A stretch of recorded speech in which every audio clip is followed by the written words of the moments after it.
Hey everybody, welcome to this session of B3. Glad you've come to join us, and we're looking at the book of Job today. I do want to ask you to share this on social media and like it, make a comment if you will. And you've done that the last few weeks, and our viewership has gone way up, and we're really grateful for that. If you'll keep that up, it's going to be a very helpful thing. Now, when Michelle and I were first married, we lived in an idyllic place. I've really never gotten over having to leave there. When we got married, some church members donated a parsonage out on a ranch up in North Texas, and we were 7 miles outside of the town of Sanger.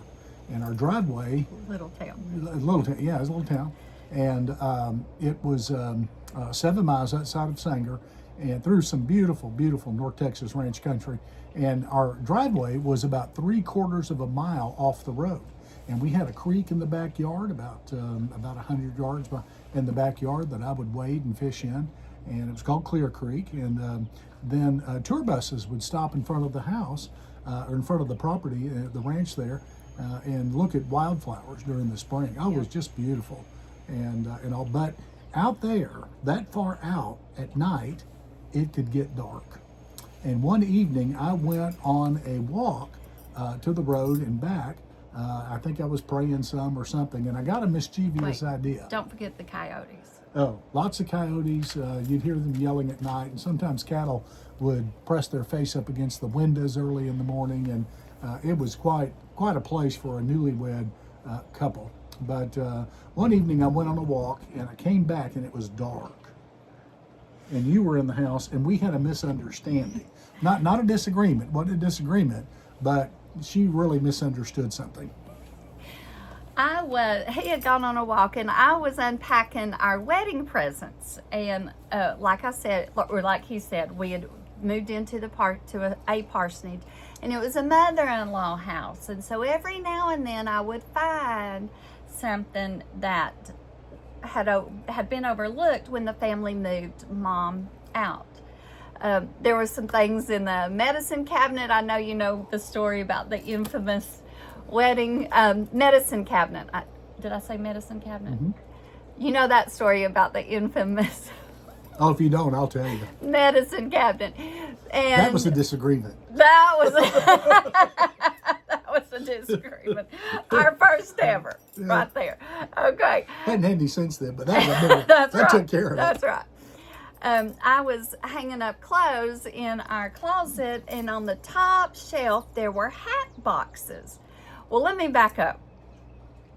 I'd gotten spooked, and because a cow had walked up on the front porch and stuck his head right up next to this gigantic picture window.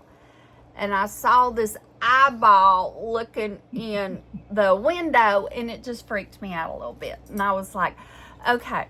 Now that's saying a lot because she's farm girl. She grew up on a 75-acre farm. Yeah. But wasn't accustomed to cattle doing that. Cows don't scare me. So then I thought to myself, I can't be in the living room right here putting stuff up. The bad guys can see me in this gigantic window. So I went to the kitchen. No. I went and did other things. I don't know what order I did.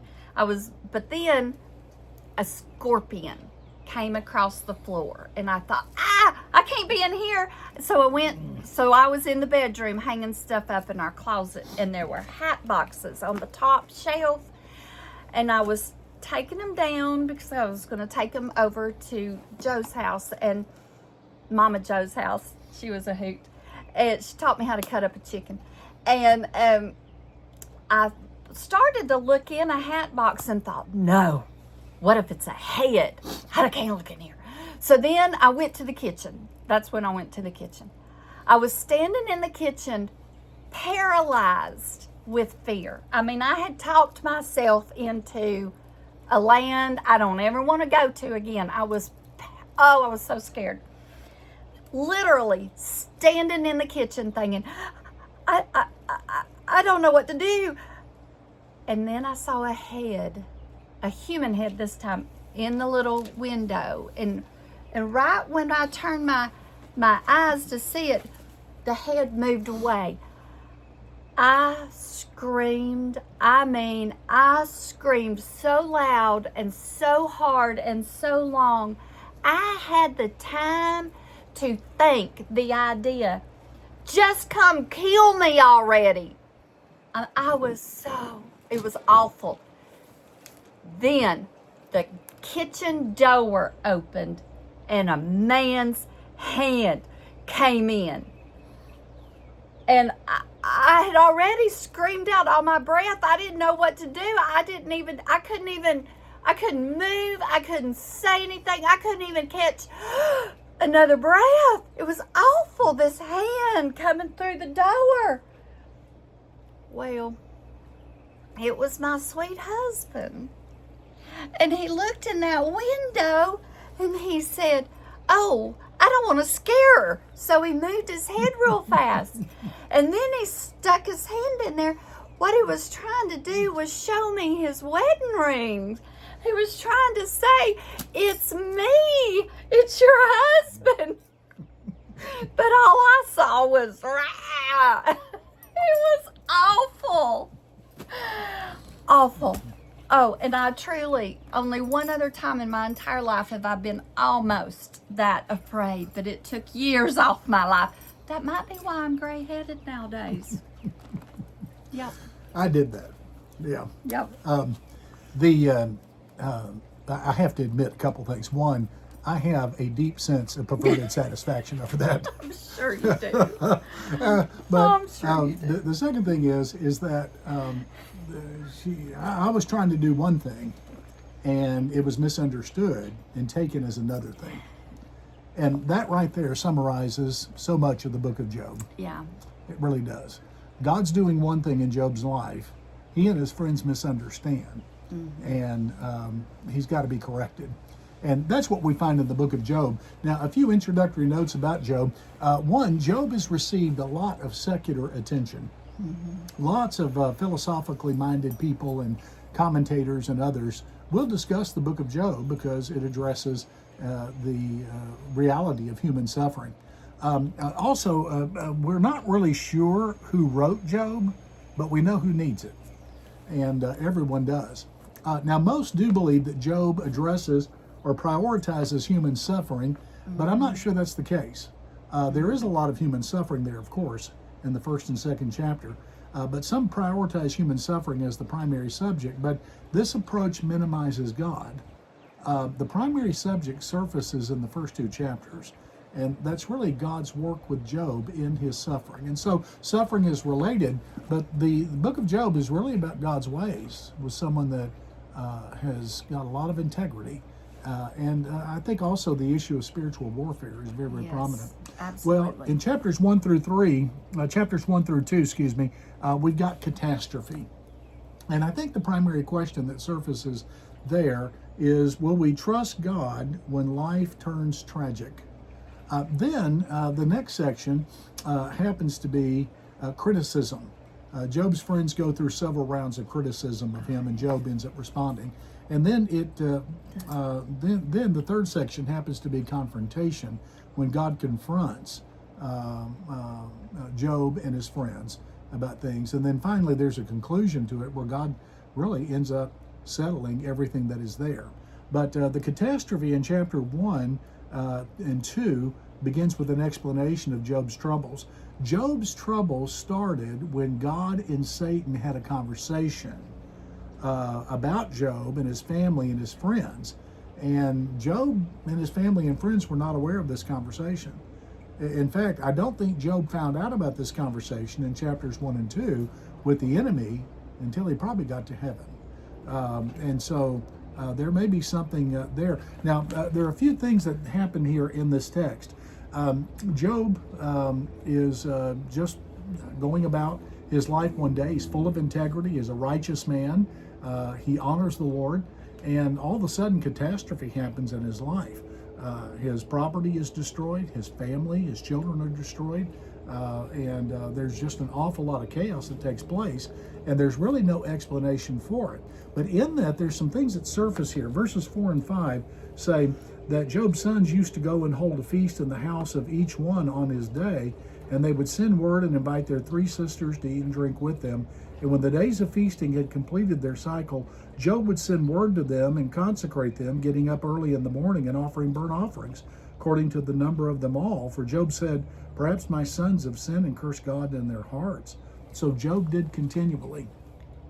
So Job saw after the spiritual life of his family and of his children. He prayed for them in case they sinned. There are times when we need to pray other people's prayers for them because they can't reach God. They don't know Jesus as Savior, or they might and they're backslidden and God won't hear them. It is a myth that God hears every prayer with the intention of answering. Some prayers God rejects. God doesn't accept all prayers. And so it's very important that we pray other people's prayers for them because they can't pray for themselves. Now, Satan comes to God and challenges Job's integrity and really God's motives as well in verse number 9. Satan said to the Lord, does Job fear God for nothing? Have you not made a fence around him or a hedge around him and his house and all he has on every side? You bless the work of his hands, and his possessions have increased in the land. And so he's saying, listen, Job is serving you for what he can get out of it. And quite frankly, sometimes Satan's right. There are some people that are involved in church and involved in the Christian life only for what they can get out of it. And the best way to tell is when there's a change made and they freak out over it. And so that's oftentimes the case. And so Satan is actually right here. He was wrong about Job, and Job ends up proving the case. In verse 11, Satan says, touch with destruction all that Job has, and he will curse you to your face. So Satan here is impugning Job's motives, and he's saying Job serves just for what he can get out of God and out of righteousness. Now Job proved this wrong, of course, but while Satan was wrong about Job, he's right about a lot of other people. Quite frankly, it's a sad thing, it's a shocking thing, but some people can't afford the country club, and some people just wouldn't fit there, so they join a church, and they do so merely for the fellowship and friendship that is there. And that's not a bad thing when it is not the priority. The priority's got to be Christ and his glory and his mission. So when fellowship is combined with Christ's glory and Christ's mission, then it can be a good thing. But when it's by itself, it can become a hindrance to Christ's glory and mission. Everybody's heart in a local church has got to be set on the glory and the mission of Jesus Christ, or a church becomes nothing more than a religious country club. And that's a case in which, in this case, Satan is actually right about some people. Now, in verse number 10, he complains to God, God, I can't touch Job because you've got a hedge around him. You've got a fence around him, and I cannot penetrate that. All my days, I have prayed for a fence or a hedge to be around my children. Mm-hmm. And I plead with God to protect them and to protect future descendants as well, even though they're not born yet. I don't have any. And so, I my goodness, I've done that since about 1985. And before I was ever married, and before I ever had children. And so keep seeking the Lord and asking him to help with a hedge or a fence around the children. And I'd say to you, you can pray that for your family as well. Now, Job had no idea of the extent of God's protection that surrounded him and his family. He just did not know. He's not informed about this conversation in chapter 1. But then there is the extent of Job's troubles from the rest of chapter 1 to chapter 2.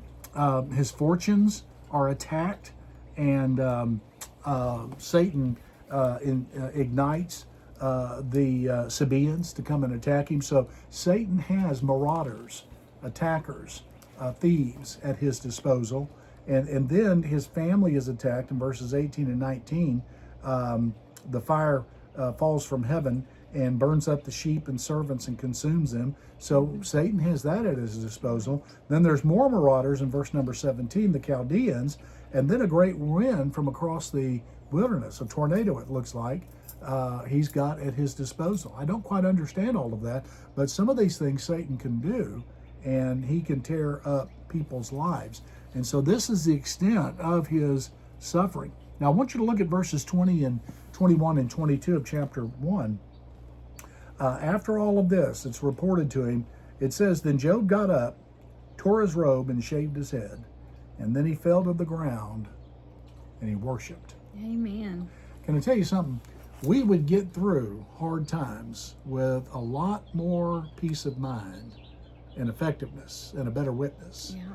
if when we go through a hard time, we would fall on the ground Yeah. and worship. And he said in verse 21, Naked I came from my mother's womb, and naked I shall return there. The Lord gave, and the Lord has taken away. Blessed be the name of the Lord. And despite all of this, Job did not sin, nor did he blame God. Right. Not at all.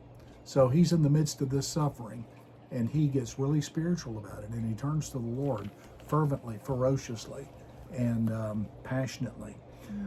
So when Job was tested, this is what came out of him. Hey, have you ever squeezed a sponge at the kitchen sink? You probably have many times. Well, when you squeeze a sponge, do you know what comes out of it? Whatever's in it. Right. And when we're squeezed, what's really in us, the true self, comes out. When we go through an experience we don't like, when something happens that we don't like, we become critical and bitter because that's who we are. It's not that the experience made us critical or bitter. It's not that the change or the surprise made us critical or bitter. We were already critical and bitter. And it squeezed us, and what was in us came out. And so this is why, one of the reasons why we go through difficult times. What came out of Job was worship, integrity, and and so sometimes our troubles tell on us, and so what's in us is always going to come out. Well, his flesh is attacked in chapter 2, verses 7 through 10, and in verse number 10 of chapter 2, let me read that.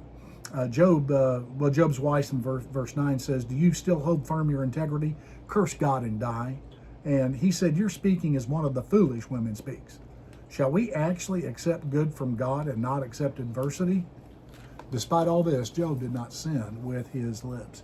Because our God is a loving Lord and Lord of all, whatever reaches us first passes through his powerful hand.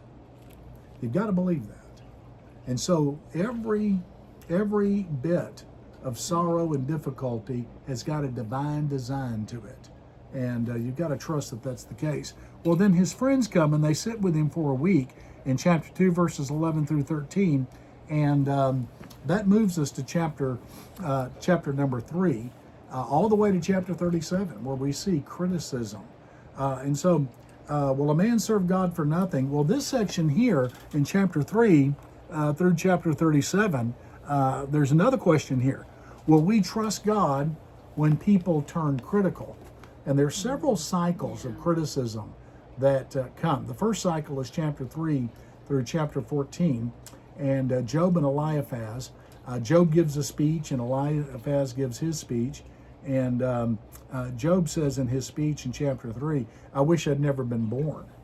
In verse number 3, it says, May the day on which I was born perish, as well as the night which they said, a boy is conceived.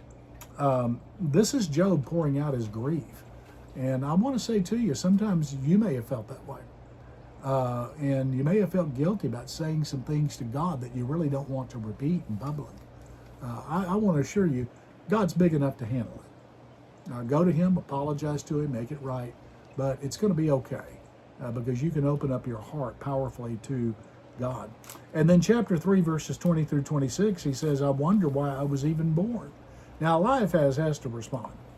And what we find from Job's friends are words that, frankly, after all these centuries, these fellas probably wish that they hadn't said, because for centuries, since the day of Job, they've been criticized for it. And so in a backhanded way, they end up serving the Lord. But sometimes the words of others complicate our lives and make our troubles worse. And that's really what happens here. In chapter 4, verses 1 through 6, Eliphaz tells Job, practice what you preach. And then chapter 4, verses 7 through 11, he says, my experience teaches me that you reap what you sow. So he relies upon his perception of his experience. In verse number 7 of chapter 4, remember now, whoever perished being innocent, or where were the upright ever destroyed? Read that again. Read that again, verse 7. Remember, whoever perished being innocent. Well, Jesus did. God's own son. And of course, this is before the time of Christ, but he had no room for a crucified Savior in his thinking. So Eliphaz was completely unprepared for the death of Jesus and the coming of Jesus. And he's like a lot of the Jews in Jesus' day. It didn't compute that someone perfect and sinless and God would actually die for the sins of humankind. And then Eliphaz says something that sometimes we hear today. I had a revelation.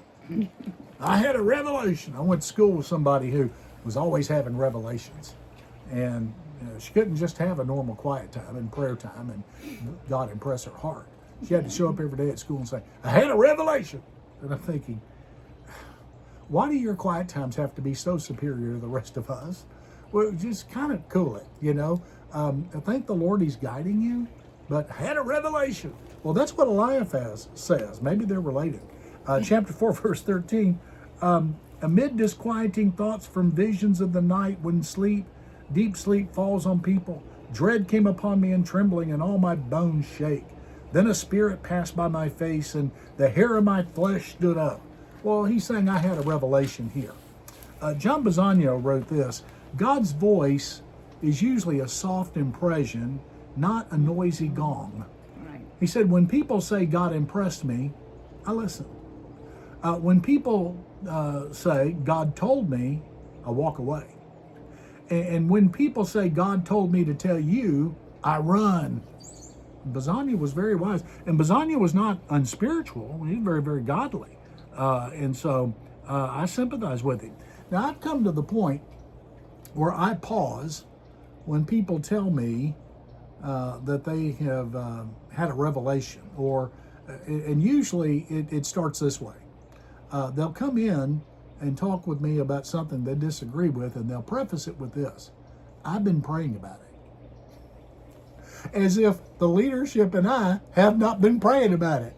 As if we're a bunch of doofuses who don't know how to pray. Yeah, well, of course, I hope you've been praying about it. And prayer means we give our request to God and we listen to him. I don't think that's been happening, because after telling me I've been praying about it, some of the nuttiest things in the world have come out of people's mouths, and I'm stunned. You know, the thing we've got to remember is it's good to pray, and we've got to seek the Lord. But we have to respect the fact that other people have been praying about something as well. And of course, I read Michael Guido this morning, The Seed for the Sower. Maybe you remember his commercials here in Georgia. When he was at Moody Bible Institute, a young lady came up to him and said, hey, I need you to pray for an unspoken prayer request. And he said, okay. And a few weeks later, a professor called him over and said, hey, did she ask you to pray for an unspoken prayer request? He said, yeah. He said, do you know what that unspoken request is? He goes, no. He said, she's praying that you will ask her to marry you. That's not how I did it. And no, not how I did it either. And Michael didn't marry her. Didn't marry her at all. And God protected him and gave him a dear, dear wife. They were married more than 60, 70 years. And God had a real fruitful ministry for both of them. So we have to be real careful about using spiritual language to manipulate others to do what we want them to do. Chapter 4, verse 17 says, can mankind be righteous before God? Can a man be pure before his maker? How encouraging. Here Job is, or Eliphaz is challenging Job's integrity in a powerful way, and it's kind of discouraging what he's doing. But essentially, he's faulting God for Job's troubles. Dr. Stanley said, whenever we fault God's handling of the universe or angrily blame him for personal hardship, in fact, we're calling ourselves more gracious and righteous than him.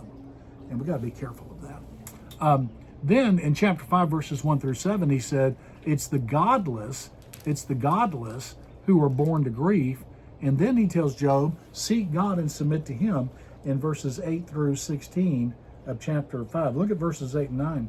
But as for me, I would seek God, and I'd make my plea before God, who does great and unsearchable things, wonders without numbered. Now, Eliphaz speaks some truth here. He did actually in verse 7 as well. For a man is born for trouble as sparks fly upward. So he speaks some truth here, but it's mixed with error. And that's the way the enemy handles things. He usually mixes truth and error because he knows you are way too sensitive and way too careful to just embrace something that is entirely filthy and immoral. And so he mixes it up with something you already agree with, and then mixes some error with it as well, and hopefully you'll accept it. And then finally he says in chapter 5, do not despise God's discipline. Well, Job's response to Eliphaz is in chapter 6 and chapter 7. Job says, I feel some anguish. Job feels anguish. He says, I've got a right to complain in chapter 6, and rest of chapter 6, he says, I just wish God would kill me. He wanted to leave this earth. So Job feels anguish, then he seeks sympathy. He says, you, Eliphaz, are not reliable, and then show me where I'm wrong and stop assuming I'm guilty. And then Job begins to question God in chapter 7. He says, life is hard and long, and life is but a breath. Why have you targeted me? Well, Bildad has to respond. Of course, there's always somebody's got to respond. And Bildad does, and he has his speech here, and he says in his speech in chapter 8, your words, Job, are blustering wind. And then he says, the godless will die, and God rewards the righteous. Job responds to him chapter 9 and chapter 10. He argues his case. How can a person be made right with God? God destroys everyone, and I wish there were a mediator. He preaches, really doesn't realize it, but he's preaching the cross there. And then he questions his God. God, why are you treating me so badly? Did you create me to condemn me? It'd be better if I had never been born. And so he returns to that. Well, let me give you some points for emphasis here from the book of Job. One is about divine protection. We can pray divine hedges or divine fences around others, especially our children. And Michael Catt, pastor of Sherwood and Albany and the maker of all the movies, the late Michael Catt, used to encourage such prayer and suggested that parents even pray that if their kids do something wrong, they'll get caught Quickly. And you don't want them to get away with doing wrong. They need to learn their consequences. So divine protection, chapter 1, verse 10, really strongly encourages us with that. Then there's the divine design. God ultimately decides what the enemy can do with my life. Each trouble that reaches my family and me reaches with divine intention. And God does not always explain why troubles reach us. In fact, he never explains it. He doesn't give explanations. He gives promises. So we don't always know why we or others suffer, and we will never know this side of the grave. It's never explained in the book of Job why Job is suffering. Chapter 1 and 2 ends up being a mystery for the rest of his life as far as we know. So whenever we go through suffering, the question is not why. That'll never be answered. The question is not why. The question is, what next? What do I do next? And that's divine design. Then there's divine counsel. Not everyone who claims to be spiritual is spiritual. Not everyone who claims to speak for God speaks for God. So whenever you are met with some spiritual counsel, it's good to be patient and to pray through, to seek other counsel, and to mentally process these things. And they should accompany every bit of counsel that you get. In fact,